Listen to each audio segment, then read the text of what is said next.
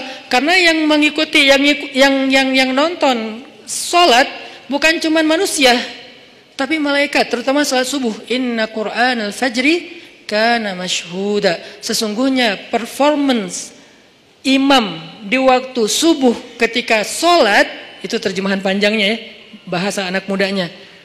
Tolong dimengerti. Bahasa anak mudanya. Sesungguhnya performance imam di waktu subuh saat dia sholat, bahasa gampangnya, sesungguhnya bacaan imam di waktu subuh ketika sholat, masyhuda, ditonton. Kalau bahasa terjemahan kakunya, disaksikan. Sama nggak tuh? Sama kan? Disaksikan, saksikanlah. Itu kan bahasa TV yang dulu baheula ya. Kalau sekarang nonton gitu kan ya. Jadi kayak ditonton. Siapa yang nonton? Bacaan imam, performance-nya imam ketika subuh, Allah, malaikat. Coba DWP sama Tomorrowland yang nonton siapa? Ya kita di YouTube. Enggak. Yang nonton adalah penonton manusia, orang-orang yang belum dapat hidayah. Begitu si DJ-nya masuk, jreng, disuruh left, disuruh right gitu kan ya? Apa left, right kan gitu kan?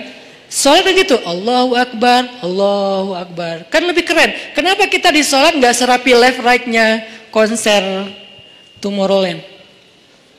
Padahal mereka yang nyuruhnya DJ, kita yang nyuruhnya imam. Karena soundnya nggak kedengaran ke belakang. Jangan suuzon sama makmum ya. Emang nggak kedengaran. Imamnya udah 2 rakaat, makmumnya baru takbir. Kirain tadi imamnya kayaknya ini belum siap deh. Jangan-jangan batal wudhu dulu ya udah kita tungguin. Padahal imamnya udah 2 rakaat. Kenapa makmumnya telat? Soundnya tuh nggak sampai ke belakang. Kita irit di bab sound, tapi boros banget di bab kubah masjid, menara masjid, warna masjid. Kadang-kadang cat masjid itu baru beberapa bulan, ini kayak mirip apa ya, kayak nggak sreg gitu ya. Udah ganti deh, cat masjid yang doff, yang bagus diganti hanya gara-gara seleranya berubah. Tapi mic-nya cuma puluhan juta, kubahnya hampir 1 miliar. Orang lain untuk sound itu 1 miliar. Kenapa kok mic lebih penting daripada yang lainnya? Karena inilah activity nomor 1 di dalam masjid kan.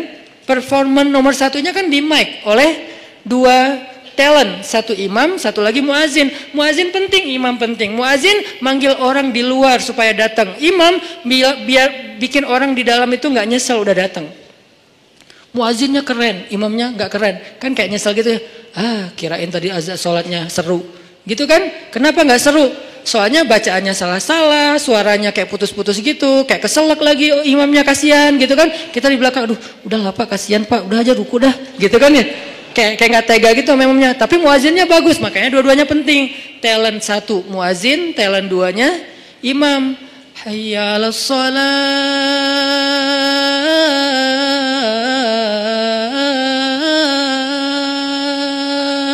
Orang yang dengar sedih ya. Kenapa? Jadi ingat dosa, Nah, gitu kan ya. Ini kan bagus nih azannya nih. Hayya 'alas shalah.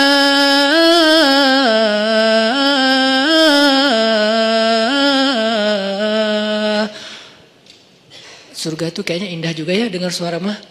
Baru dengar suara, panggilan belum. Salamun salam. Ya ayyuhal mu'minun, ya ibadallah, panggilan malaikat. Kan suara malaikat pastinya keren ya. Nggak ada yang fales dong, malaikat. Masa malaikat fales? Udahlah gua aja yang manggil. Kenapa? Lo suaranya fales kata malaikat. Kan nggak mungkin kan?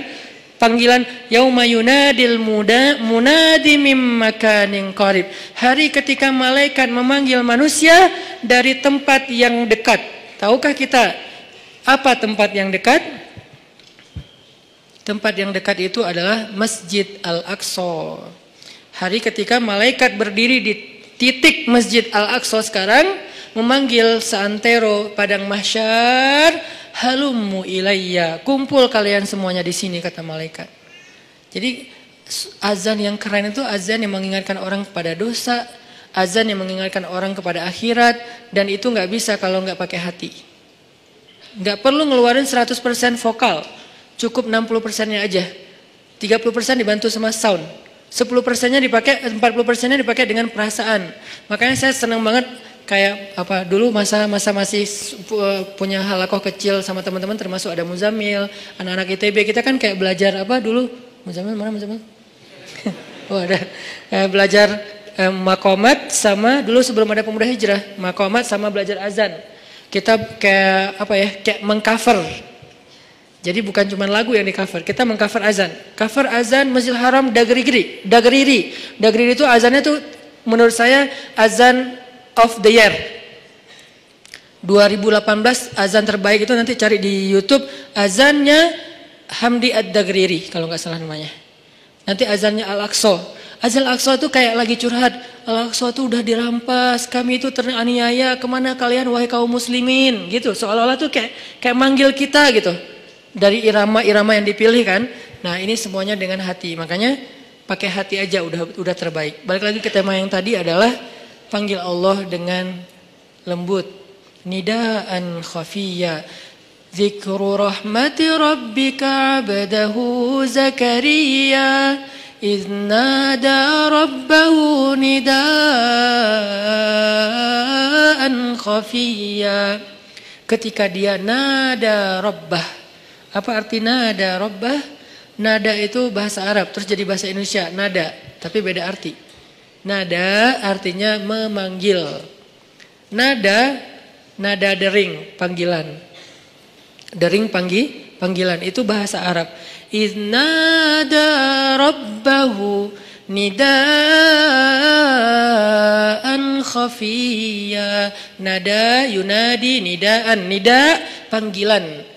Jadi kalau ada yang namanya nida itu adalah panggilan. Makanya kalau dia panggil, panggilan kamu siapa? Panggilan aku nida gitu. Itu panggilan, iya nida, iya panggilan ya. Ame gitu. Kalau ngerti bahasa Arab, kalau ngerti ya sama aja sih. Nah, yunadi nada rabbahu nidaan khafiyya, memanggil dengan khafi. Khafi itu kayak lirih. Ya Allah gitu, pelan-pelan. Terus khusyuk manggilnya, berperasaan manggilnya, bukan ya Allah. Itu mah kaget kali ya, bukan manggil Allah karena dia lagi curhat. Kalau mau curhat, ya Allah. Coba jadikan ya Allah ini kata favorit kita deh. Dan jangan tunggu bermasalah baru lembut suaranya. Kalau lagi senang kayak ya Allah. Enggak gitu sih. Kita lagi senang itu juga butuh Allah, teman-teman, yang kayak pekan yang lalu kan. Kita butuh Allah itu bukan pas lagi susah doang. Sarra dan dharra. Iza asabathum sarra wa iza asabahum dharra, sama-sama butuh Allah. Butuh Allah ketika susah, jelas kita paham. Butuh Allah ketika senang artinya apa? Supaya kesenangan yang Allah kasih itu jadi barokah, mubarak, jadi bertambah manfaat, jadi bertambah kebaikan, enggak jadi sia-sia. Nah, kalau nikmat yang Allah kasih, kesenangan yang Allah kasih malah jadi bikin kita sia-sia, itu malah jadi musibah. Sehingga kita butuh Allah supaya dituntun, ya Allah saya punya rezeki ini diapain ya? Supaya bermanfaat nih. Kemana saya harus memberikan rezeki ini? Ke keluarga, ke diri saya sendiri untuk kebutuhan, siapa lagi? Allah tuntun. Supaya kalau Allah tuntun, ketika kita mengalokasikan harta, rezeki, nikmat yang kita dapatkan, itu semuanya untuk kebaikan. Fa ammal yatima fala taqhar, wa ammas sa'ila fala tanhar, wa amma bi ni'mati rabbika fahaddits. Kalau enggak, alhaakumut takatsur. Celaka gara-gara takasur, justru banyak nikmat yang Allah berikan.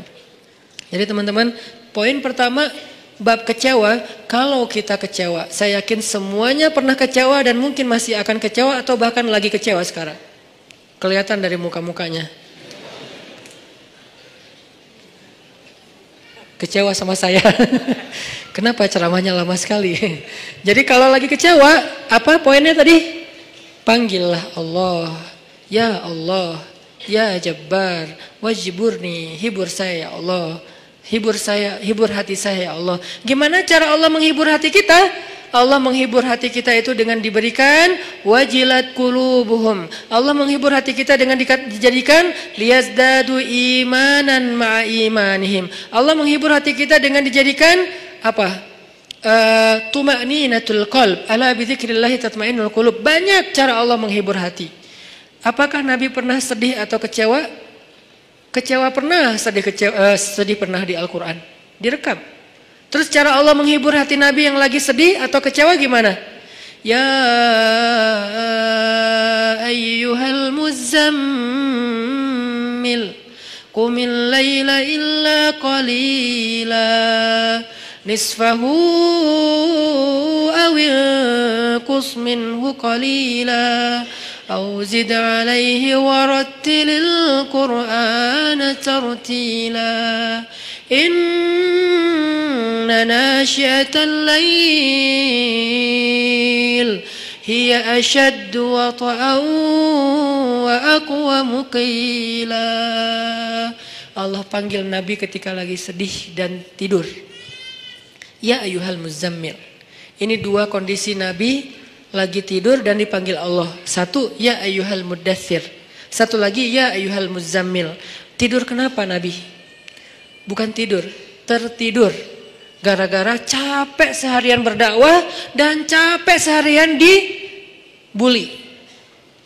Dibully di mana-mana, pergi ke pasar, dibully di pasar, pergi ke tempat pertemuan, dibully di tempat pertemuan, pergi di sepanjang jalan, dibully di sepanjang jalan, pergi ke rumah keluarga besarnya, ke tetangganya, ke pamannya, ke sepupunya, dibully oleh tetangga dan keluarga besarnya. Kemanapun beliau pergi, beliau dibully, dihead, dihina, dicela seharian dari pagi. Satu kota Mekah ngebully beliau. Ada yang mengatakan beliau itu penyihir, ada yang mengatakan beliau itu pembohong, ada yang mengatakan beliau itu tercela. Muzammam, nama aslinya Muhammad, artinya terpuji, tapi diplesetin jadi Muzammam, artinya tercela. Atau orang salib dulu, pas perang salib menamakannya dengan istilah Muhammad. Apa Muhammad? Salah satu nama setan. Jadi dipanggil Muhammad, dipanggil Muzammam, dipanggil sahir, dipanggil majnun, orang gila, dan banyak lagi yang nggak direkam secara diksi oleh Al-Quran, karena emang Al-Quran ini memilih banget diksinya, tapi secara simbolik Al-Quran nunjukin bahwa inilah celaan-celaan yang diterima Nabi berhari-hari dari pagi sampai malam. Pulang malam-malam ngomong ke Khadijah, Khadijah zammiluni, zammiluni, Khadijah selimuti aku, selimuti aku. Khadijah pengertian, diselimuti Rasulullah, diusap-usap kepala Rasulullah, tenang Rasulullah, tenang ya Rasulullah, la tahzan ya Rasulullah, Allah nggak akan ninggalin kamu, Allah tuh sayang sama kamu ya Khadijah. Tapi di tubuh Rasulullah tuh banyak lemparan, bekas lemparan, dibersihin sama Khadijah. Setelah Khadijah wafat, nanti yang menggantikannya Fatimah yang bersihin bekas-bekas lemparan orang. Ada yang lemparin kotoran, ada yang lemparin barang benda-benda keras sehingga melukai Nabi, dibersihin sama Khadijah. Udah capek, Nabi tertidur. Udah beres urusan dihibur oleh Khadijah, begitu sampai waktu yang hening, Khadijah udah tertidur, penduduk seluruh bumi udah tertidur. Allah memanggil kekasihnya, ya ayyuhal muzammil, wahai orang yang berselimut.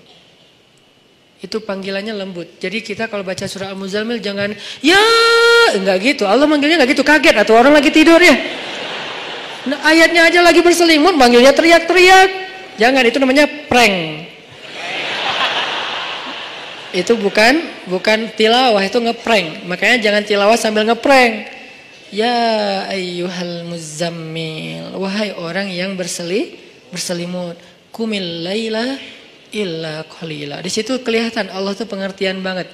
Kumil lail illa qalila. Bentar aja, nggak usah lama-lama. Kenapa? Karena begitu Nabi berdiri sholat, disitulah Allah akan menghibur hati Nabi.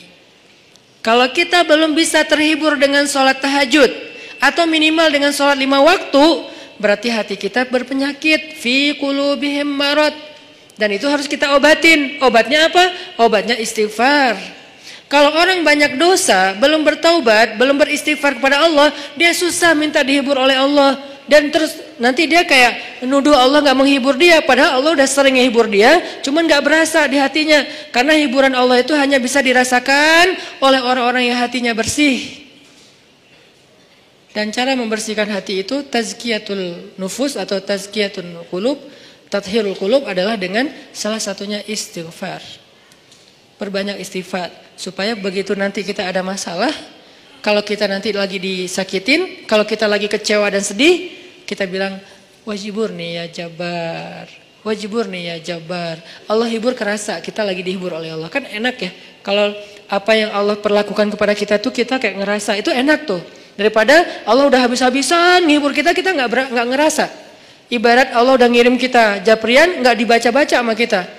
Terus nanti kita tuduh, lu kok nggak empati banget sih sama gue lagi sedih-sedihnya, gue curhat nggak dibalas-balas, udah dibalas, nggak ada, lu aja nggak baca, oh ya ada banyak ternyata, artinya nggak dibuka sama kita kan?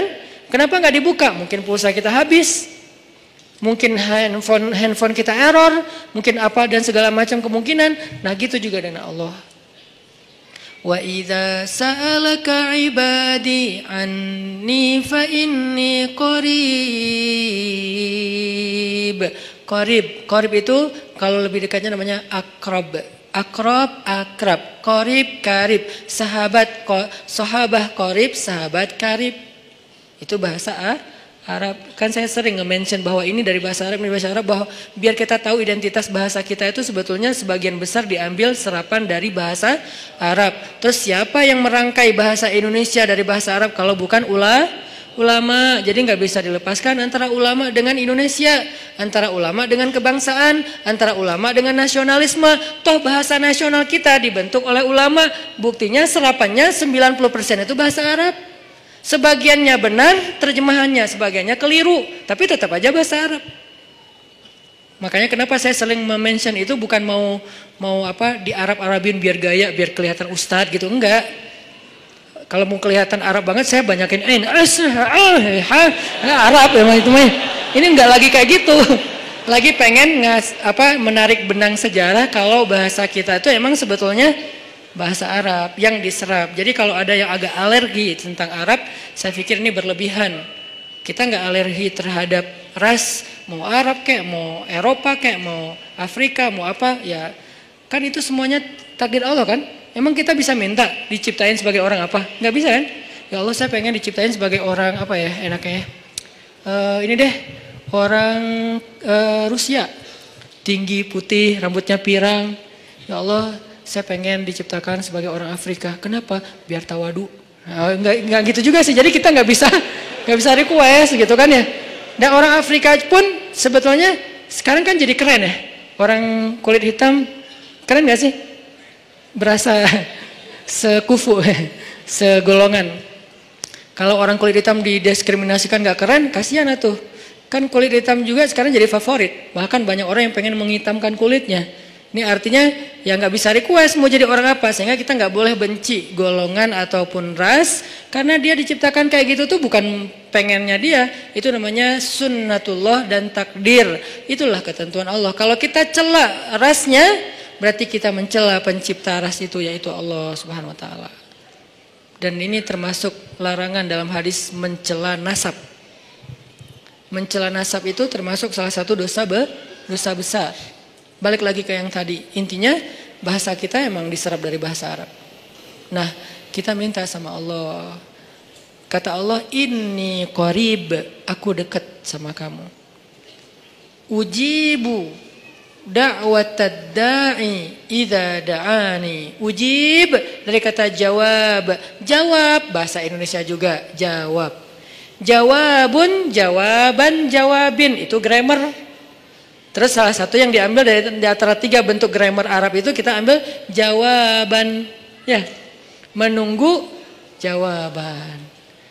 Ada orang yang bisa mengatakan saya lagi menunggu jawabun, nggak ada kan ya? Ini agak-agak aneh. Jawabin atuh, ada tuh jawabinnya. Jawab berarti yang udah ada tuh jawaban, jawabin. Jawabun mah belum ada Jawabin atuh yang yang tadi. Nah, oke, berarti itu bahasa Arab juga. Jawab, ban, bin sama aja. Ujibu. Berarti bahasa Al-Quran sendiri itu sebetulnya tanpa baca terjemah, kalau kita tahu akar katanya, itu emang bahasa kita, bahasa Arab, bahasa Indonesia. Ujibu da'watad da'i idza da'an. Aku mengijabah, menjawab dakwah. Dakwah itu panggilan. Ujibu da'watad da'i idza da'an. Aku menjawab panggilan dai, orang yang memanggil kalau dia mendakwah atau memanggil aku. Jadi kalau kita bilang ya Jabbar, Allah langsung turun ke langit dunia, nyamperin kita, terus mengatakan ai abdi, ai abdi. Ai abdi itu artinya ada apa hambaku? Halaka hajah, kamu punya masalah hambaku? Itu namanya ujibu.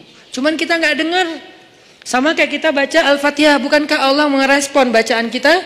Alhamdulillahi Rabbil Alamin. Kata Allah, hamadani abdi, hambaku memuji aku.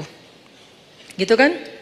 Sampai selesai Al-Fatihah, satu ayat demi satu ayat Allah tuh ngerespon. Jadi kita kayak lagi chat sama Allah sebetulnya. Salat itu kan chat sama Allah. Makanya bahasa hadisnya ihsan. Kalau pengen sholat kita yang ada kesan chat, berarti sholat kita tuh harus sampai ke level ihsan. Apa level ihsan? Anta abudallah ka'annaka tarah, fa'in lam takun tarah, fa'innahu yarak. Ketika kamu bisa menghadap Allah, beribadah kepada Allah, seolah-olah kamu tuh ketemuan langsung sama Allah. Kan berarti kita lagi chat sama Allah, ketemuan langsung. Kalau nggak ketemuan langsung, kamu nggak ngelihat dia, maka yakinlah dia ngelihat kamu. Berarti kayak orang telepon. Atau kayak orang fit call, cuman kamera depan kita rusak. Kamera depan dia ya, kita nggak bisa ngelihat dia. Iya, kamera depan dia. Ya gitu deh pokoknya. Yang jelas adalah kita lagi chat sama Allah. Sehingga Allah tuh kalau kita berdoa jangan berpikir bahwa kita tuh ngomong sendiri terus nggak ada yang dengerin. Rabbana atina fid dunya hasanah wa fil akhirati hasanah wa qina azabannar. Rabbi firli warhamni wajburni warfa'ni warzuqni wahdini wa'afini wa Allahu akbar. Ya nggak ada yang dengar seolah-olah enggak. Rabbi firli warhamni wajburni. Kalau kita salat berjamaah Ustaz gimana? Pelan-pelan, imamnya kita mungkin slow motion.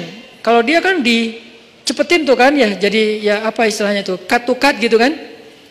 Gimana tuh caranya Ustaz? Sedapatnya, jangan dipercepat tapi tetap dapat kan. Rabbi firli warhamni wajburni. Belum beres, Allahu akbar, enggak apa-apa, tapi kita udah kayak tenang. Makanya kalau nggak puas tambahin dengan sholat sunnah.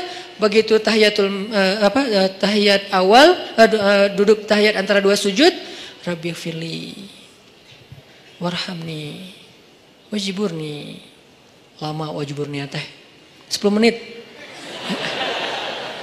Kenapa itu orang teh curhat sama Allah? Boleh nggak kayak gitu?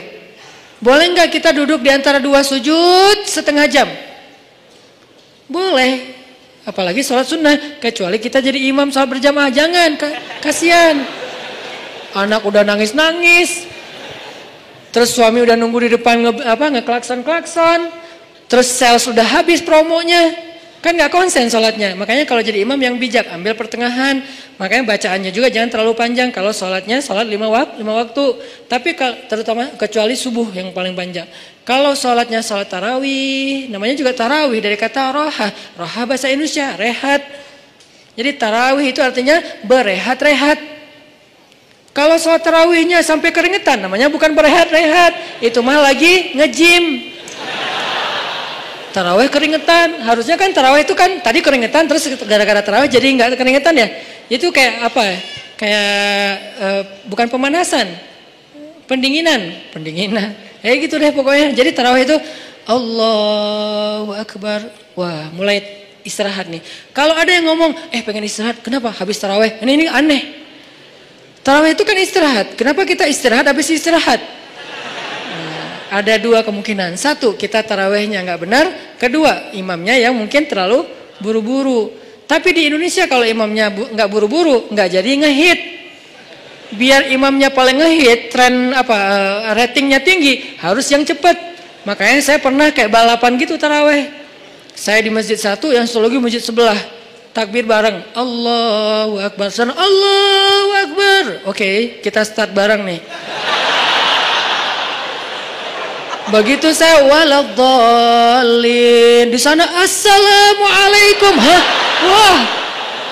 Kalah saya pakai 150 cc, dia pakai 1200 cc. Ya iyalah, nggak akan kekejar.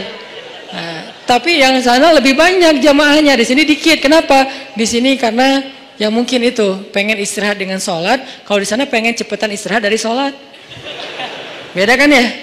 Nah, balik lagi. Kita bacanya tenang. Boleh wajiburni, warfa'ni, warzukni, wahdini, wa'afini, wa'fu anni. Allahu Akbar. Sujud lebih lama lagi. Karena sujud itu lebih freestyle. Freestyle doanya, bukan freestyle bentuknya. Masa sujud mau gini terus. Ya enggak sih.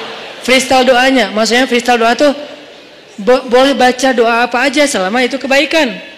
Misalnya kita doa Abu Bakar, Allahumma ja'al fi qalbi nuran, wa fi sam'i nuran, wa fi basari nuran, wa an yamini nuran, wa an shimali nuran, wa amami nuran, wa khalfi wa min warai nuran, wa min tahti nuran, wa min fawqi nuran. Itu kan doa Abu Bakar kan? Boleh. Apakah itu doa dibaca Rasul? Enggak, Abu Bakar yang baca doa itu. Jadi Abu Bakar bid'ah? Enggak lah. Doa itu ibadah mutlak, ibadah bebas. Sehingga karena dia bebas, kita boleh membaca doa bukan hanya yang diajarkan Rasul, tapi doa yang diajarkan Rasul pun itu yang terbaik pastinya. Cuman yang nggak diajarkan Rasul boleh. Ada kasus yang di zaman Rasul nggak ada, tapi di zaman kita ada. Salah satunya yang sering saya ulang-ulang apa? Mendoakan anak yang lagi ujian nasional. Ada nggak doa dari Rasul anak ujian nasional? Dan di zaman Nabi, anak-anak Nabi nggak ada ujian nasional. Ya Allah, Fatimah lagi ujian nasional. Nggak ada kan ya? Sehingga kita nggak bisa niru. Terus boleh nggak kita ngedoain anak kita lagi ujian nasional sementara Nabi nggak ada contohnya? Boleh, itu nggak disebut bid'ah. Nggak selalu yang nggak dilakukan Nabi itu dianggap. Makanya jangan nanya apa dalilnya doa itu. Ya, yang penting nggak melanggar sunnah Nabi. Nah, sunnah Nabi dalam doa itu adalah menutup aurat, bacaannya yang benar, jangan maksa, jangan marah-marah sama Allah. Ya Allah, pokoknya nih yang terakhir kali nih saya doa nih. Ya nggak bisa gitu. Doanya yang baik gitu kan. Kalau mendoakan yang buruk balik lagi kepada kita sendiri. Nah, ini namanya doa. Makanya pas sujud kita bisa doanya Abu Bakar. Bisa doanya Muaz bin Jabal. Allahumma a'inni ala dzikrika wa syukrika wa husni ibadatik. Bisa doanya Bilal. Bilal. Allahumma inni as'aluka ridhaka wal jannah wa a'udzubika min sakhatika wan nar. Itu doanya Bilal. Tiga-tiganya ini bukan doanya Nabi. Yang satu Abu Bakar yang membuatnya. Yang kedua siapa tadi? Muaz. Yang ketiga adalah Bilal. Dan tiga-tiganya Nabi tahu dan Nabi membolehkan. Enggak langsung Nabi, kan enggak ada saya suruh. Kenapa kamu baca yang enggak pernah saya contohin? Enggak, karena emang ibadah doa itu ibadah mutlak. Sehingga kita bisa doa, ya Allah. Saya sih lupa namanya. Tapi saya udah nge-follow dia. Soalnya akunnya nama palsu. Tapi saya tahu kok nama dia yang asli. Saya pernah hafal kok nama dia yang asli. Ya Allah, pengen kalau bisa saya pengen jadikan dia sebagai imam saya. Kalau nggak dia pun yang mirip-mirip gitu. Nah, di dalam sholat gimana caranya? Ya jangan di dalam sholat sih, susah ngomongnya. Kalau bahasa Indonesia kan nggak boleh dalam sholat kan. Kalau di dalam sholat tetap harus bahasa Arab. Kalau bisa jangan bahasa Arab yang dikarang-karang sendiri. Malah salah. Allahumma ansur alaina. Itu bahaya. Allahumma ansur itu artinya apa? Ya Allah tolonglah. Tapi kalimat berikutnya ada unsurna wansur alaina. Itu beda. Unsurna ya Allah tolong kami. Unsur alaina ya Allah tolong orang lain untuk menghancurkan kami. Cuman beda Allah doang. Makanya kalau kita Allahumma ansuril muslimin ala a'daika, Allahumma ansuril muslimin alal kafirin, Allahumma ansuril muslimin alal zalimin. Tapi kalau Allahumma ansuril zalimin alal muslimin, wah, apalagi diaminkan banyak orang. Kenapa kita kok kalah terus ya? Ya itu doanya salah. Makanya kalau bahasa Arab mah lebih baik jangan dikarang sendiri. Mending kita hafal. Cari di Google boleh, tapi harus jelas websitenya. Jangan-jangan di Google kan semua orang bisa nulis kan ya. Kadang-kadang dari Facebook juga ada di Google, kita klik ternyata itu kayak dia lagi curhat gitu, sok-sok pakai bahasa Arab. Ternyata isinya mantra. Kan bahasa mantra juga kayak bahasa Arab kan, keriting-keriting gitu kan. Nah intinya teman-teman, minta sama Allah. Pas kita lagi duduk di antara dua sujud, pas kita lagi sujud. Poin 1, kalau lagi dikecewain. Poin 2, kalau kita dikecewain, kecewa, sedih. Kadang-kadang gak harus dikecewain orang, kecewa sendiri, gak jelas. Tiba-tiba kecewa tiba-tiba kayak sedih aja. Pernah gak sih sedih tapi gak ada sebab? Wah serentak Itu tuh gimana tuh? Tiba-tiba kayak hari ini, kok saya gak, tahu gak kenapa? Hati kita itu diusik sama setan. Setan tuh emang senang ngusik hati. Dia tuh gak ngusik fisik kita kecuali sesekali. Kayak misalnya ada guna-guna, itu kan fisik kan.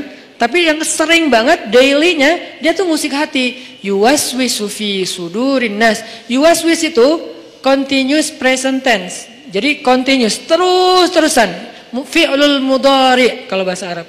Yuwaswisu terus menerus. Fi sudurin nas, di dalam hati atau dada manusia. Jadi setiap hari itu dia kayak ngusik kita. Lo bete dong, sedih atuh, marah dong, apa gitu. Dia kayak nyuruh emosi kita untuk kayak gitu-gitu. Sehingga kita ada hari nggak ada yang bikin masalah, tapi kita kayak sedih. Nah dalam keadaan kayak gitu, ada trigger kecil aja meledakan. Nah gimana ngobatinnya? Tadi satu doa. Kedua, kalau kita lagi sedih kayak gitu, coba selain minta kepada Allah Subhanahu wa taala, belajar untuk membiasakan amal favorit kita itu, hobi kita itu hobi yang bentuknya ibadah. Saya nggak nyalahin hobi kita. Kita punya hobi olahraga itu keren banget dan bermanfaat. Kan saya paling nggak suka menjudge ya. Makanya kalau ada orang yang menjudge dunia anak muda itu seolah-olah semua negatif, saya kayak ngerasa sedih dan tersinggung. Kenapa kesannya everything comes with youth is a sin gitu, seolah-olah gaul jadi dosa, apalagi nongkrong jadi sia-sia, apalagi olahraga, seni-seni anak muda semuanya kesannya negatif, seolah-olah nggak ada baiknya gitu anak muda. Kan nggak gitu kan? Kan sahabat Nabi semuanya sebagian besarnya anak muda dengan model culture-nya mereka. Jadi saya nggak setuju kalau semua tentang anak muda itu dianggap negatif, sehingga kita nggak mau menjudge. Olahraga bagus. Dan gak ada istilah olahraga sunnah. Semua olahraga itu selama tidak melanggar syariat ya sunnah. Karena olahraga itu satu untuk kesehatan, dua untuk kebugaran, sehat, bugar artinya fisiknya bagus, tiga untuk silaturahim, olahraga. Makanya ada Nabi main dengan para sahabat itu tujuannya bukan hanya main-main tapi bermanfaat. Bermanfaatnya apa? Jadi mengikat ukhuwah. Kadang-kadang kita butuh ketawa untuk ukhuwah, bukan hanya butuh tausiah. Sama-sama butuh, tapi yang balance. Makanya Ali mengatakan rawihul qulub. Rawihu itu dari kata rehat. Rehatkan, istirahatkan hati kalian. Karena hati itu bisa bosan sebagaimana fisik juga bisa bosan. Nuruddin Zinki, salah satu tokoh favorit saya di Aleppo, Suriah. Dia gurunya Salahuddin Al-Ayyubi. Kalau mau kita lihat siapa Salahuddin, nggak afdol kalau kita belum lihat siapa di balik Salahuddin, yaitu Nuruddin Zinki. Keren banget, lebih daripada Salahuddin Al-Ayyubi. Beliau dalam satu waktu bikin lomba berkuda di antara prajurit-prajuritnya. Berkuda selama 3 hari. Berkudanya tuh lomba, seru-seruan. Terus mereka kayak freestyle gitu kudanya. Kalau kita kan ada riding, ada freestyler kan. Freestyle itu kan mungkin kayak anak mobil mungkin kayak ngedrift gitu kan. Atau anak motor mungkin kayak ngejumping dan segala macam. Freestyle lah pokoknya. Nggak riding, nggak touring. Biasanya riding, touring, sekarang freestyle semua. Main-main, ketawa, ada yang jatuh diketawain. Ketika ada orang yang ahli ibadah, bukan ahli dakwah, ini bedanya ahli ibadah sama ahli dakwah. Ada orang ahli ibadah mendengar berita ini, kalau Nuruddin lagi bikin acara freestyle kuda, ahli ibadah ini kemudian mengirim surat kepada Nuruddin Zinki. Isi suratnya apa? Nuruddin, ittaqullah. Kan orang kalau ngomong idealis tuh kesannya dia paling benar ya. Pakai ayat, pakai hadis, kesannya dia benar dan kita salah. Jadi kita jadi tiba-tiba kok saya jadi salah ya? Gitu, ittaqullah, langsung menjudge. Takutlah kamu kepada Allah. Seolah-olah Nuruddin baru bikin dosa. Kalimat ittaqullah itu kan kalimat kepada orang yang baru bikin dosa. Ittaqullah, istaghfirillah, tub ala Allah. Jadi kayak kamu tuh dosa banget, takut sama Allah, gitu kesannya. Nuruddin, ittaqullah, takutlah kamu kepada Allah. Yang kamu lakukan ini semuanya sia-sia. Waktu kita itu nanti akan dimintai pertanggungjawaban setiap detiknya, panjang. Keluarin ayat, keluarin hadis. Faman ya'mal mithqala dzarratin khairan yarah wa man ya'mal mithqala dzarratin syarran yarah wal asri innal insana lafi khusr. Semua ayat keluar, semua hadis keluar. Kesannya Nuruddin itu main-main dan sia-sia. Ini bedanya orang yang hanya tinggal di dalam masjid dengan orang yang turun ke dalam objek-objek dakwah dan jihad. Mereka akan lihat realitas yang berbeda banget di dalam masjid. Di dalam masjid mah semua orang baik, soleh. Nggak diuji kita di dalam masjid, sedikit kalaupun ada. Tapi begitu di luar, akhirnya Nuruddin Zingki membalas. Balasannya apa? Akhi fillah, saudaraku karena Allah. Sebetulnya saya tidak ingin menyampaikan ini, tapi karena engkau sudah menuduh saya dengan tuduhan-tuduhan yang tidak benar, saya perlu tabayyun, kata Nuruddin. Kami itu udah berjihad berbulan-bulan, melintasi gunung-gunung yang tinggi, melintasi padang pasir, musim panas, musim dingin, menghadapi musuh-musuh yang berkali-kali lipat lebih banyak dari kami. Kami dan kuda-kuda kami sudah melihat darah tuh terus-terusan, setiap hari ngelihat darah, setiap hari ngelihat potongan tubuh manusia. Lelah, tidak tidur berhari-hari, kehausan, tidak minum kecuali beberapa tetes air saja dalam sehari. Kami itu sudah berjihad berbulan-bulan, kata Nuruddin. Sehingga saya melihat pasukan saya mulai stres. Kuda-kuda kami mulai stres. Kuda kalau stres susah dipakai. Jadi nggak akan sesuai dengan instruksi dari penunggangnya, kesatrianya. Dia stres. Ngelihat musuh dari kejauhan, kadang-kadang bukan ngelihat musuh. Ngelihat pohon aja dikira musuh. Wah, banyak banget musuhnya, lari. Kuda stres kan bahaya kan? Dan bisa membahayakan penunggangnya. Gimana mau rapi dalam soft jihad kalau kudanya pada stres? Kayak nggak pernah diservis. Ibarat motor nggak pernah diservis, dibawa tuh sampai olinya udah kayak lumpur. Akhirnya kami bawalah, kalau bahasa kita diservis. Diservis itu apa? Dengan cara kalau diservis motor kita bawa ke bengkel servis nih, ganti oli, segala macam dibersihin, kayak gitu-gitu kan. Kalau servis kuda dibawa main.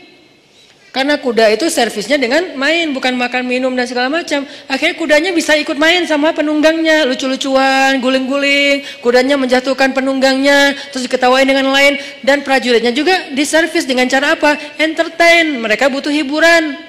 Jangan berpikir ketika ada orang berhibur sebentar, seolah-olah udah seluruh hidupnya berhibur. Sampai kita menuduhnya bahwa hidupnya sia-sia. Ini terlalu gampang menjudge orang lain.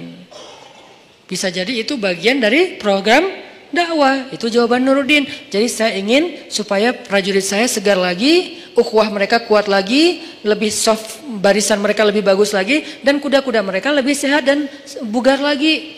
Dibalas kepada ahli ibadah. Baru kemudian ahli ibadah, ya tapi kan gak harus gitu juga. Oh panjang, akhirnya gak beres. Ya namanya juga orang kalau udah dengki.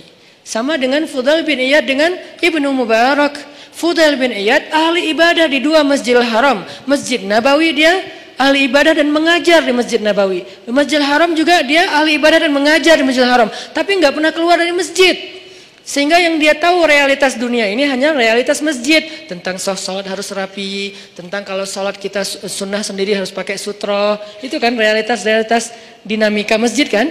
Tentang waktu azan itu jangan diburu-buru. Antara azan dan iqomah itu dikasih jeda waktu. Kemudian masalah menutup aurat dalam pakaian sholat. Kemudian masalah kenceleng. Itulah realitas masjid. Sangat mungkin belum banyak. Ketika keluar dari masjid, realitasnya tuh beragam. Nggak sesederhana masjid, rumit. Kalau di dalam masjid itu sederhana realitasnya. Sehingga nggak butuh pemikiran rumit untuk menyelesaikannya. Di luar masjid, itu rumit banget. Baru aja di teras masjid udah rumit. Masalah sendal ketuker. Kalau ketukernya dengan yang lebih bagus sih, bukan masalah. Nggak akan ngomong, diem-diem aja. Ini masalahnya ketukernya dengan yang ya gimana gitu. Nah, akhirnya ini nih yang jadi realitas, apalagi keluar dari pintu masjid. Udah keluar pintu masjid, tangga masjid, keluar tangga masjid, parkiran masjid. Di parkiran udah realitas, baru datang udah lihat mobil atau motor udah kebaret. Wah nih tadi karena motornya desak-desakan, spion kita lah atau bodi motor kita yang baru lah udah kecoret-coret. Atau mungkin motor kita posisinya kok nggak enak gitu, di tengah kena hujan. Padahal tadi perasaan parkirnya di atasnya ada atap, sekarang kena hujan jadi basah. Padahal habis dicuci segala macam, itu udah realitas. Sehingga ketika Ibnu Mubarak melihat Fudail bin Iyad asik aja mengajar di dalam masjid, Ibnu Mubarak mengirim surat kepada Fudail bin Iyad yang kemudian jadi nasyid, jadi lagu. Ya abidal haramain, wahai hamba yang beribadah di dua Masjidil Haram. Ya abidal haramaini law absartana la'alimta annaka bil ibadati tal'abu. Wahai orang yang beribadah di dua Masjidil Haram siang dan malam, tahajud, itikaf, tilawah, ngajar ilmu. Kalau kamu melihat apa yang kami lakukan di luar sini, maka kamu akan menganggap ibadahmu itu cuma main-main. Padahal udah di Masjidil Haram dan di Masjid Nabawi, tapi masih dianggap main-main. Kalau dibandingkan dengan apa? Dibandingkan dengan dakwah dan jihad. Karena dakwah itu nggak sederhana ibadah. Ibadah kita semua yang datang orang-orang udah pada soleh, yang pengen ibadah, gampang diatur. Shaf luruskan, lurus nggak? Lurus. Coba suruh luruskan shaf di belakang zebra cross. Segampang meluruskan shaf di masjid? Enggak, itulah realitas, itu perbandingannya. Kalau kita belum bisa menyuruh masyarakat, social behaviornya lurus di belakang zebra cross, berarti kita belum menyelesaikan masalah masyarakat. Berarti belum berdakwah, baru beribadah di dalam masjid. Itu bandingannya, segampang mana? Mana lebih gampang nyuruh orang lurus di belakang zebra cross, apa nyuruh orang untuk ikut imam? Ikut imam. Jangan kalian mendahului atau menyamai gerakan imam. Oke. Allahu Akbar, Allahu Akbar. Pas bangkit dari sujud, Allah.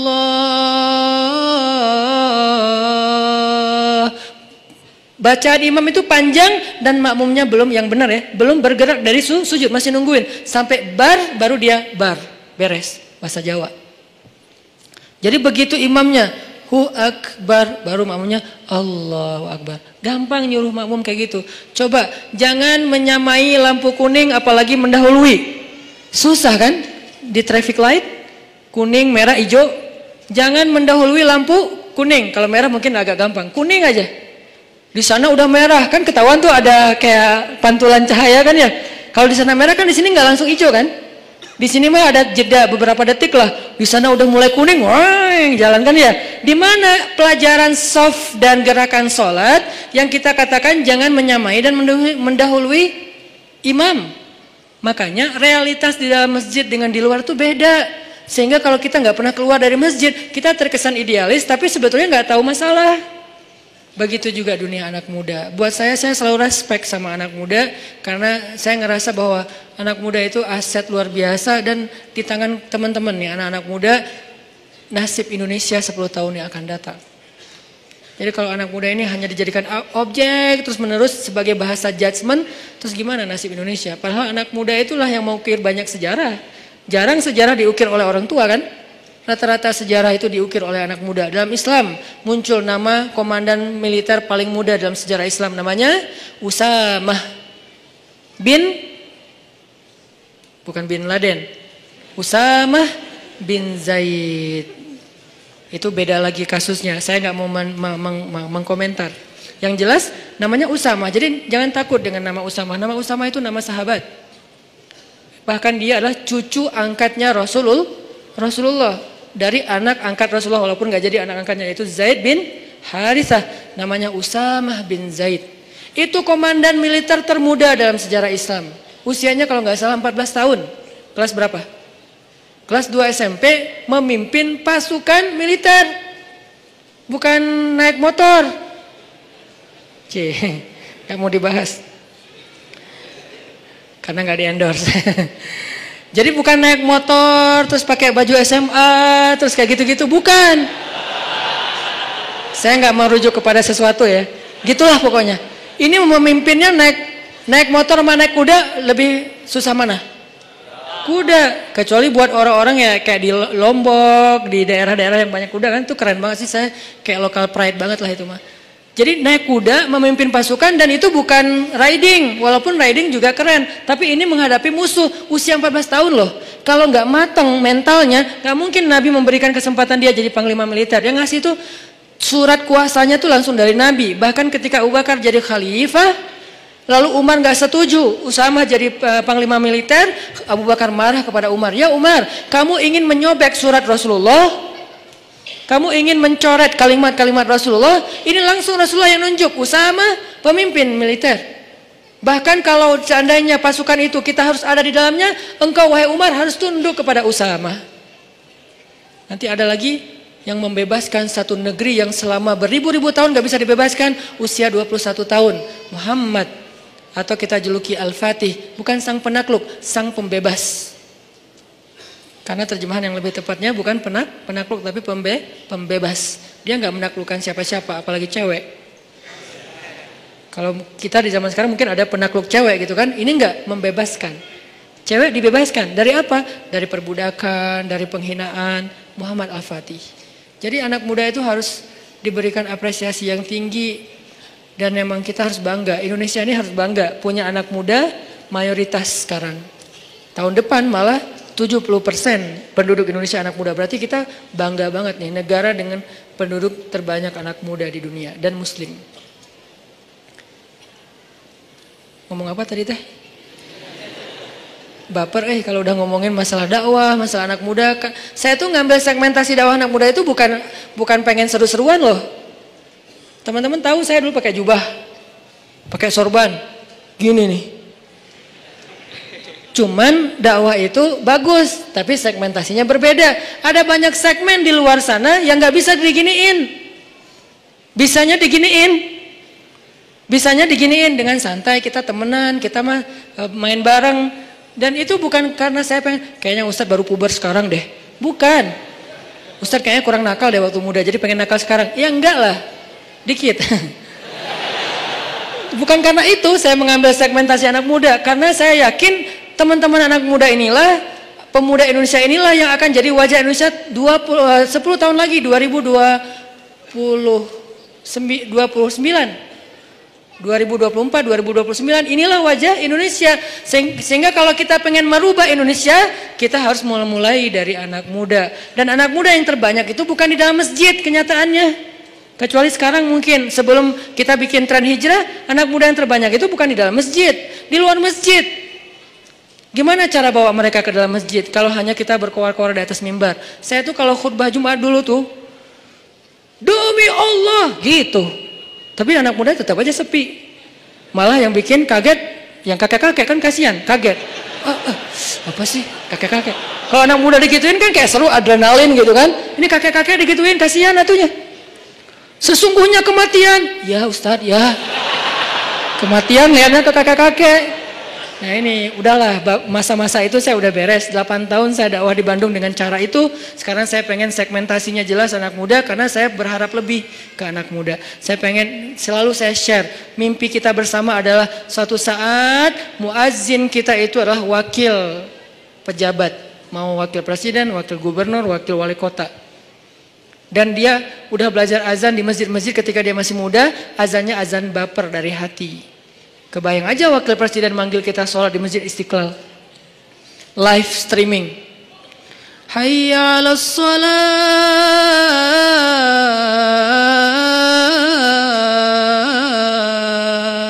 Siapa itu? Pak Wakil Presiden. Wah kan semangat ya se-Indonesia sholat berjamaah subuh ya. As-salatu khairum minan naum. Wah, Wakil Presiden bilang sholat lebih baik daripada tidur. Kan keren tuh. Datang anak muda berbondong-bondong ke masjid karena diazanin sama Wakil Presiden. Wibawa banget tuh, izzah. Begitu masuk, qamat nih, Allahu Akbar, Allahu Akbar, asyhadu an la ilaha illallah. Wakil Presiden, istau sufufakum. Siapa? Presiden. Wah, keren ya. Allahu Akbar. Presidennya gagah, dia izzah kepada musuh-musuh Allah, tapi rahama ubainahum. Jangan di sini dia bersikap keras. Masa kepada sesama kaum muslimin dia sifatnya asyidda? Kebalik atau ayatnya? Bukankah ayatnya asyidda wal kufar rahama ubainahum? Rahama, bahasa rahama itu apa? Komennya rahama, angger. Komennya ruhama, ngomongnya ruhama, di grup broadcastnya ruhama, kalau ketemu kaum muslimin itu ruhama. Kepada manusia rahmatan lil alamin, kepada kufar, siapa kufar? Orang yang memerangi mereka. musuh-musuh yang zalim, seperti orang misalnya Israel yang menjajah Palestina, atau orang-orang zalim yang menyakiti kaum muslimin di Suriah, di Yaman, di Irak, di Rohingya, itu asyidda. Jadi nggak ada salaman sama mereka, pelukan, senyum-senyum, asyidda sama mereka. Kalau ditarik, kita tarik balik, berarti kan dia juara panco ya, presidennya. Kan ada tuh presiden narik-narik gitu kan. Nah kalau kita nggak kuat narik kan kayak kalah gitu kan. Alhamdulillah ada presiden kaum muslimin di satu negeri ditarik nggak bisa. Aduh berat, ya udah deh nggak jadi gitu. Ini artinya asyidda, dia tuh syadid izzah. Tapi begitu sholat di antara kaum muslimin, Allahu Akbar. Di situ nggak perlu nunjukin keras. Alhamdulillahi Rabbil Alamin. Enak banget loh, sholat dipimpin presiden, bacaannya khusyuk, hafalannya banyak, sehingga dia bisa explore Al-Quran. Qul huwallahu enggak gitu sih, ayatnya panjang. Alif Lam Mim. Gua mah rela Al-Baqarah satu surat kalau presiden, gitu kan ya? Imamin, presiden yang imamin Al-Baqarah sampai dari subuh sampai duha. Ya nggak gitu juga kali Ustadz. Kan Al-Baqarah 2,5 jam tuh sampai waktu duha. Intinya itu mimpi. Saya sih bermimpi Indonesia tuh kayaknya bisa nih. Kayak sekarang aja bermunculan imam-imam muda dengan Muzammil and the Gangs. Sejak kita ramein hijrah ini kan jadi banyak nih. Muncul imam dengan rambut gimbal. Apalagi muncul imam anak muda, anak SMA, itu bisa banget. Dan mereka nanti pasti saya yakin akan jadi pemimpin-pemimpin masa depan. Kayak sekarang saya dekat sama teman-teman pemuda Pancasila, Sapma pemuda Pancasila juga. Kalau lagi dekat sama mereka ngobrolnya apa? Lo nyalak nggak tahun ini? Ya insya Allah lo kayaknya masih mau main dulu deh, 5 tahun lagi gua nyalak. Berarti kan anak-anak muda sekarang lintas organisasi, mau dia PP, mau dia Karang Taruna, mau dia komunitas, sebetulnya kan calon pemimpin masa depan kan? Kalau mereka lahir dari rahim tarbiyah, kebayang aja pemimpin Indonesia 5 tahun lagi atau 10 tahun lagi. Lahirnya dari rahim tarbiyah. Gimana cara mentarbiyah Indonesia? Gak bisa bikin satu pesantren dengan ukuran sekian hektar. Harus bikin pesan _ tren. Dan tren inilah yang jadi konten tarbiyah, mentarbiyah semua anak muda di Indonesia supaya semuanya secara fikrah lahirnya dari rahim tarbiyah. Secara hamasah lahirnya dari masjid. Secara rahmah lahirnya untuk kemanusiaan. Itu harapan kita, itu tuh mimpi saya. Kenapa saya mengambil segmentasi anak muda? Itu bukan main-main. Jadi kalau saya tulis banyak main banyak manfaat, itu hasil renungan. Dan emang tujuannya main di sini tuh silaturahim, main di sini tuh touring, main di sini tuh olahraga. So apa yang salah dengan itu? Yuk kita sama-sama kita ramein dakwah anak muda ini. Kenapa? Ini penting untuk 5 tahun 10 tahun lagi Indonesia. Kalau enggak kebayang, karena anak muda ini efek perbaikannya hebat, efek perusakannya juga yang nggak kalah hebat. Kalau orang tua ada di tengah-tengah aman. Jadi rusak ya gitu, baiknya juga ya gitu. Kalau anak muda baiknya keren banget, kalau dia jadi rusak juga innalillah banget. Makanya balik lagi kepada tema tadi, kecewa. Walaupun agak-agak gak nyambung sih, nggak apa-apa lah ya. Nanti diedit baru masukin YouTube.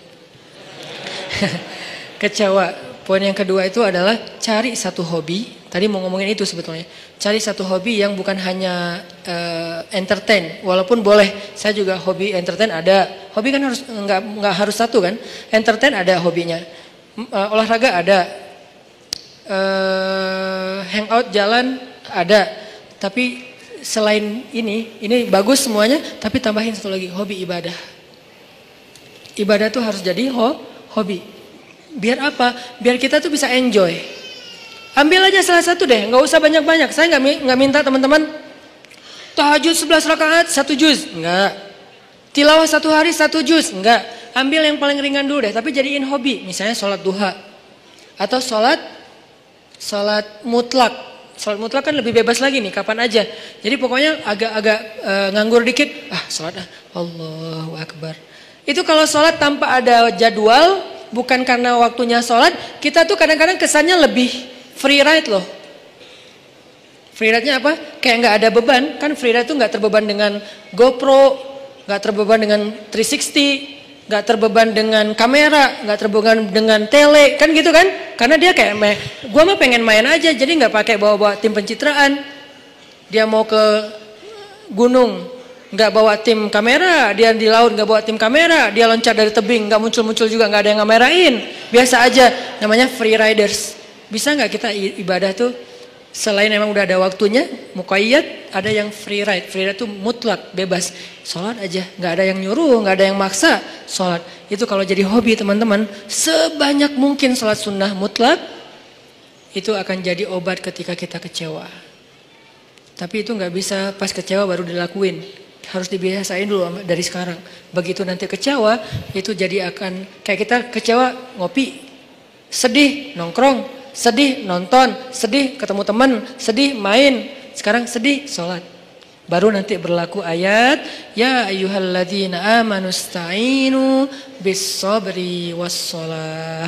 Mintalah pertolongan Allah dengan sholat salah satunya. Itu nggak bisa kalau nggak dimulai dilatih, dijadikan habit dan hobi. Siap insyaallah? Ya, mudah-mudahan anak muda yang ada di masjid ini, yang ada di kota ini kota inspirasi banget di seluruh Indonesia. Yang ada di negeri ini negeri yang mudah-mudahan kita berbaik sangka. Negeri yang disebut oleh Nabi di akhir zaman akan datang kemenangan Islam dari timur. Dan timur yang paling timur itu adalah, kalau paling barat Maghrib, kalau paling timur itu Maroko, yang paling timur itu Maroke. Paling barat itu Maroko, bahasa Arabnya Maghrib. Paling timur itu Maroke, bahasa Arabnya Masyriq. Berarti kalau di sana maghribnya udah beres dengan banyak cerita, yang belum giliran peradaban itu cuman Masyriq, Maroke, dan itu adanya di Indonesia. Mudah-mudahan anak muda inilah yang nanti akan menemani Imam Mahdi membebaskan Palestina. Saya punya azam secara pribadi, saya bisa aja datang ke Palestina sekarang untuk bikin traveling, umroh atau apalah, atau datang sendiri juga insya Allah bisa ke Palestina. Saya kenapa nggak mau? Saya udah datang ke Masjidil Haram berkali-kali, Masjid Nabawi pastinya. Kenapa Palestina enggak? Saya punya azam, saya kalau mau datang ke sana tuh jangan melancong. Walaupun boleh-boleh aja sih, yang buat mau jalan ke sana nggak masalah. Tapi saya pribadi nih ya, saya pengen datang ke sana itu sebagai salah satu barisan pembebas. Kalau udah meninggal Ustadz, maka cita-cita ini saya wariskan kepada anak-anak laki saya. Kalau mereka enggaknya, wariskan kepada cucu-cucu laki saya. Pastinya harusnya ini adalah cita-cita kita bersama. Pengen datang ke Al-Aqsa, sholat di pelataran masjidnya, diimamin oleh Imam Mahdi, sholat subuh, tiba-tiba dari langit kelihatan cahaya. 2 malaikat turun bersama di tengah-tengahnya Nabi Isa. Berpegangan kepada sayap malaikat. Turun, sholat subuh yang paling luar biasa, kolosal. Lalu Imam Mahdi sama Nabi Isa dorong-dorongan siapa yang jadi imam. Nabi Isa aja, Mahdi aja, Nabi Isa aja, Mahdi aja. Nggak ada saya lagi di situ. Ustaz Hanan aja, enggak lah. Siapa saya gitu kan ya? Enggak, udah tinggal 2 orang imamnya. Jadi nggak ada yang boleh caper-caperan. Siapa yang dorong saya ya? Nggak ada, nggak berlaku. Cuma 2 yang berlaku. Antara Nabi Isa atau Imam Mahdi. Kemudian salah satunya jadi imam. Beres sholat subuh, speech. Kita akan kejar Dajjal. Di mana dia?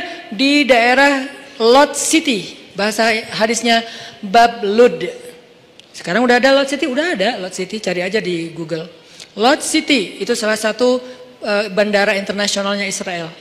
Jadi ada beberapa bandara internasional, salah satunya di kota Lot City, itu bandara internasional. Di sana akhirnya semuanya serentak. Itulah hari pembebasan manusia dari kezoliman orang-orang yang zalim. Itu bukan hanya hari orang beriman, tapi itu adalah hari kemenangan bagi semua manusia. Karena mereka menjadi dihargai kemanusiaannya. Dan saya punya cita-cita kalau Allah kasih kesempatan, saya pengen jadi salah satu. Tapi untuk bisa berada di barisan itu kan seleksinya ketat ya. Kita pantaskan diri kita. Cara ikhtiar saya memantaskan diri, saya terlibat dalam dakwah pemuda hijrah. Saya bikin pemuda hijrah. Saya mikir gimana caranya dakwah hijrah ini benar-benar bisa eksis di seluruh Indonesia dan dunia. Sehingga nanti kalau Imam Mahdi muncul, saya dianggap pantas. Masuk lo. Saya imam, ya, oh iya, masuk aja. Kenapa? Udah pantas, karena punya karya kan?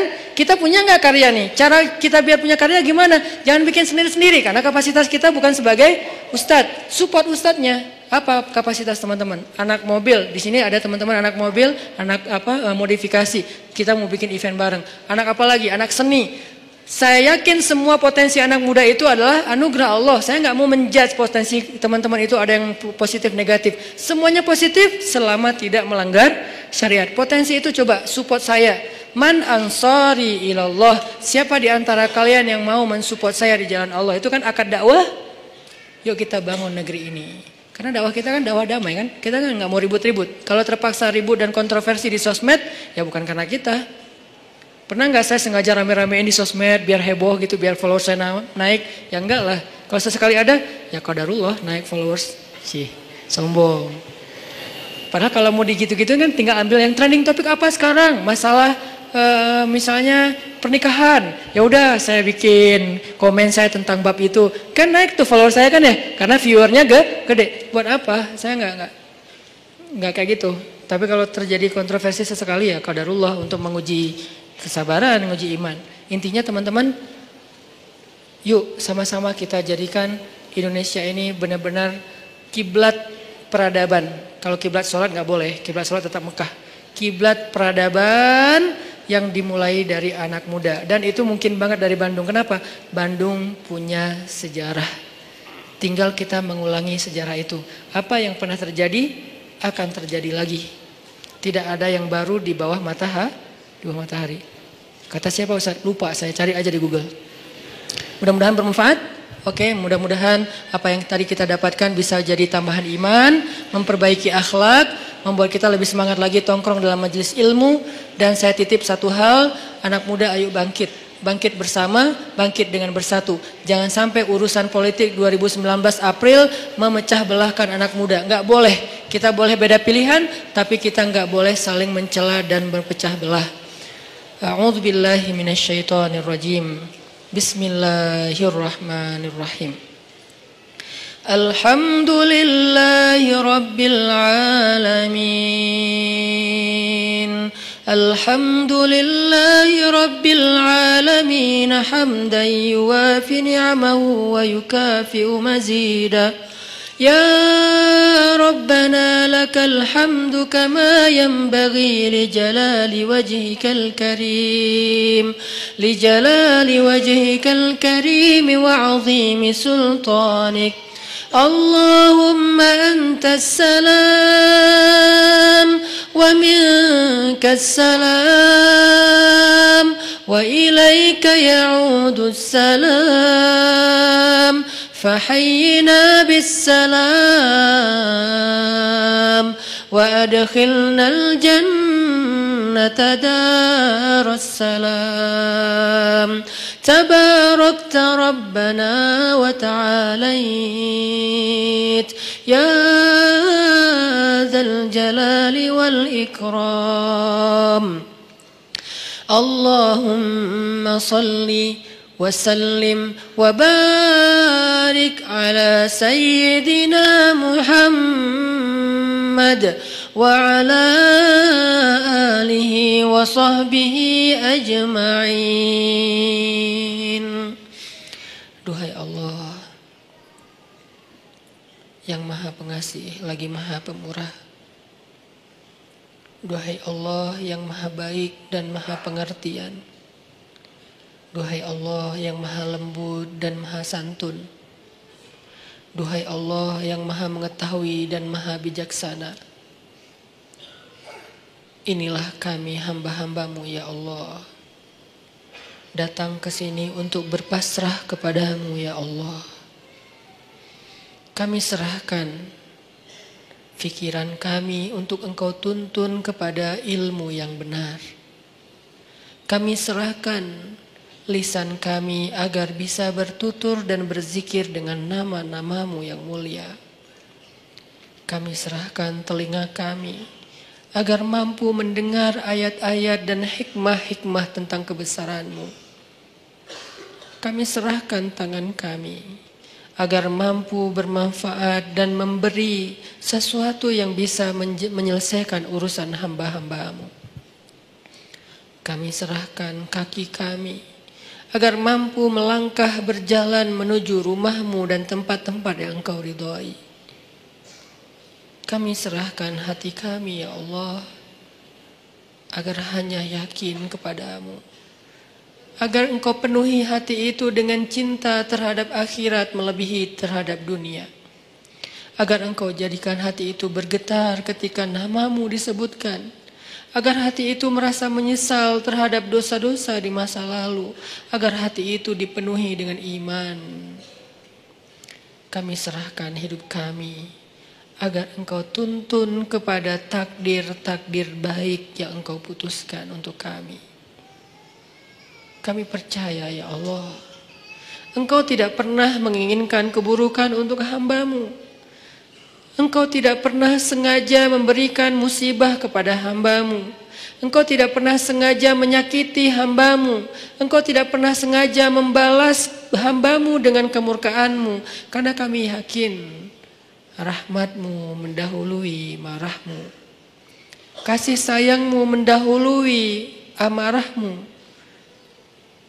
Sifat kasihan-Mu mendahului murka-Mu. Engkau tidak mungkin marah kepada hamba-Mu sebelum Engkau sayang kepada dia. Engkau tidak mungkin murka kepada hamba-Mu sebelum Engkau kasihan kepada dia. Engkau tidak mungkin mengambil nikmat dari hamba-Mu sebelum Engkau berlimpahi dia ya Allah. Karena sesungguhnya rahmat-Mu lebih luas daripada kemarahan-Mu. Kami berserah kepadamu ya Allah. Kami serahkan diri kami, hidup kami, jiwa kami hanya kepadamu ya Allah. Tuntun kami ke arah yang Engkau kehendaki. Kami pasrah, kami ikut ya Allah. Karena kami yakin Engkau tidak mengarahkan dan menuntun hamba-Mu kecuali kepada kebaikan di dunia dan akhirat bagi kami.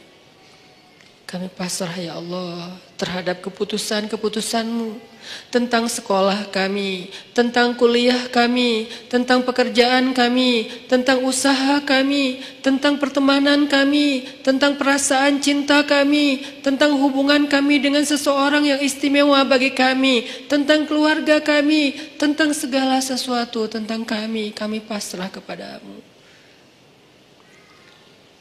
Tuntun kemanapun Engkau kehendaki ya Allah, karena kami yakin semuanya baik. Tidak ada yang datang darimu kecuali kebaikan ya Allah. Inilah kami hamba-hamba-Mu. Datang belajar di sini untuk bisa benar-benar istislam dan tawakal kepadamu. Benar-benar menjadi hamba yang inna salati wa nusuki wa mahyaya wa mamati lillah. Benar-benar ingin belajar iyyaka na'budu wa iyyaka nasta'in. Benar-benar ingin belajar menjadi hamba yang wa ma khalaqtul jinna wal insa illa liya'budun. Bimbing kami ya Allah agar kami bisa menjadi seperti itu. Jangan biarkan ada satu detik dalam hidup kami yang berjalan tanpa ada nama-Mu. Jangan biarkan satu detik pun dalam hidup kami, dalam waktu kami habiskan bukan karena-Mu. Jangan biarkan sejengkal tanah kami berjalan kecuali berjalan ke arah-Mu. Jangan biarkan satu pun ide yang kami pikirkan kecuali tentang kebesaran-Mu. Jangan biarkan satu rasa kami rasakan di dalam dada kecuali kagum kepadamu. Tuntun kami ya Allah. Ajarkan kami ya Allah. Kami sudah pasrah. Kami lelah dengan hidup pilihan kami sendiri selama ini ya Allah. Selama ini kami memilih adegan hidup kami, arah hidup kami sendiri. Kami tidak mau tahu tentang arahan dari-Mu. Kami tidak mau membaca ayat-Mu. Kami tidak mau mendengar nasihat dari orang-orang yang berdakwah di jalan-Mu. Kami tidak mau membaca hadis-hadis Nabi-Mu. Kami tidak mau tahu tentang-Mu ya Allah. Kami pilih hidup dengan pilihan kami sendiri. Seolah-olah kami lebih tahu daripada Engkau. Seolah-olah kami lebih mengerti yang mana baik dan mana buruk untuk diri kami daripada Engkau. Seolah-olah kami tahu segalanya ya Allah. Kami pilih pilihan hidup. Kami tentukan sendiri segalanya. Kami percaya tanpa-Mu kami bisa. Sehingga kami jarang bahkan hampir tidak pernah berdoa. Tapi pada akhirnya kami sadar pilihan itu membawa kami kepada kecelakaan. Pilihan itulah yang menuntun kami kepada dosa-dosa. Yang dengan dosa-dosa itu tertutup hati kami. Yang dengan dosa-dosa itu membuat kami jauh darimu. Yang dengan dosa-dosa itu kami kehilangan nikmat ibadah dan tidak pernah merasa bahagia. Mungkin kami dapatkan harta, tapi kami tidak bahagia. Mungkin kami punya pasangan, tapi kami tidak akur. Mungkin kami punya keluarga, tapi semuanya sibuk sendiri-sendiri dan kami tidak utuh. Karena kami menentukan hidup kami sendiri dan tidak meminta bimbingan-Mu ya Allah. Kami lelah dengan itu, kami pasrah. Kami ingin kembali kepadamu. Pilihan-pilihan kami sudah kami tinggalkan. Pilihan-pilihan kami sudah kami abaikan. Kami tidak ingin lagi terjebak seperti dulu ya Allah. Bertahun-tahun hidup kami sia-sia. Kami ingin Engkau yang memilihkan hidup untuk kami ya Allah. Kami ingin Engkau yang memilihkan apa yang terbaik bagi kami ya Allah. Kami ingin Engkau yang memilihkan pasangan hidup kami ya Allah. Karena yang terbaik adalah yang Engkau pilihkan. Kami ingin Engkau yang memilihkan pekerjaan yang halal untuk kami ya Allah. Kami ingin Engkau yang memilihkan hijab yang menutup aurat untuk kami ya Allah. Kami ingin Engkau yang memilihkan teman yang bisa mengingatkan kami ketika kami lemah. Karena Engkau lah yang sebaik-baik pemilih teman bagi hambanya ya Allah. Kami ingin Engkau yang memilihkan hari-hari kami. Esok, lusa, dan seterusnya. Pilihkanlah untuk kami. Kami ikut ya Allah. Jika Engkau panggil kami, lapangkan dada kami untuk bisa menerima panggilan itu dengan lega. Hayya 'alas shalah.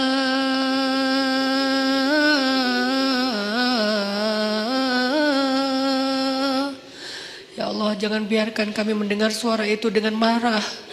Jangan biarkan kami mendengar suara itu dengan terbeban. Kami ingin merasakan nikmatnya mendengar suara azan. Kami ingin merasakan hati kami bergetar ketika mendengar namamu disebutkan. Kami ingin merasakan panggilan itu adalah panggilan terindah, senandung terindah yang pernah kami dengar. Jangan biarkan ada satupun senandung, irama, lagu apapun yang lebih indah bagi kami daripada suara azan ya Allah. Ya, kami berhibur dengan lagu-lagu. Kami berhibur dengan senandung-senandung manusia. Tapi kami tidak mau senandung itu mengalahkan suara azan. Celaka kami jika kami mengganti suara azan dengan hiburan-hiburan makhluk ya Allah. Itu hanyalah kesenangan sesaat. Tetapi hiburlah kami dengan suara azan dan bacaan Al-Quran. La uqsimu biyaumil qiyamah. Hibur kami dengan ayat itu ya Allah. Fabi ayyi ala'i rabbikuma tukadziban. Hibur kami dengan ayat itu ya Allah. Ya ayyuhalladzina amanu. Beri kami kemampuan untuk merasakan panggilan itu ya Allah. Seolah-olah Engkau memanggil kami secara pribadi. Jangan biarkan kami berpikir bahwa panggilan itu bukan untuk kami. Lalu siapa kami jika bukan orang beriman? Kenapa kami ketika dipanggil ya ayyuhalladzina amanu tidak merasa? Ketika dipanggil ya ayyuhal kafirun kami tersinggung. Apakah kami benar-benar kufur kepadamu? Kenapa kami lebih terkesan dengan kalimat ya ayyuhal kafirun daripada ya ayyuhalladzina amanu? Apakah selama ini kami kufur kepadamu ya Allah? Bimbing kami ya Allah. Kami berazam setiap pekan untuk selalu hadir dalam majelis ilmu ini ya Allah. Dan kami berazam perlahan-perlahan kami ingin mendukung dakwah agamamu ya Allah. Kami ingin melihat negeri ini di mana agamamu tegak di dalamnya. Karena tegaknya agamamu adalah tegaknya kemanusiaan. Menangnya agamamu adalah menangnya kemanusiaan. Karena tidak ada kezaliman di dalam agama ini ya Allah. Kami ingin melihat suatu hari nanti salah satu di antara kami yang ada di sini mengumandangkan azan untuk rakyatnya. Salah satu di antara kami yang ada di sini mengimami sholat untuk rakyatnya sebagai kepala negara, kepala daerah, atau pemerintah kota, atau pemimpin di dalam lingkungannya. Duhai Allah, wujudkan harapan-harapan kami. Karena Engkaulah satu-satunya yang mewujudkan harapan. Menangkan kami atas orang-orang yang zalim. Karena kemenangan orang yang beriman adalah kemenangan rahmatan lil alamin. Rabbana atina fid dunya hasanah wa fil akhirati hasanah wa qina adzabannar. Subhanakallahumma wa bihamdika asyhadu an la ilaha illa anta astaghfiruka wa atubu ilaik. Terima kasih buat teman-teman semuanya. Barakallahu fiikum. Wassalamualaikum warahmatullahi wabarakatuh.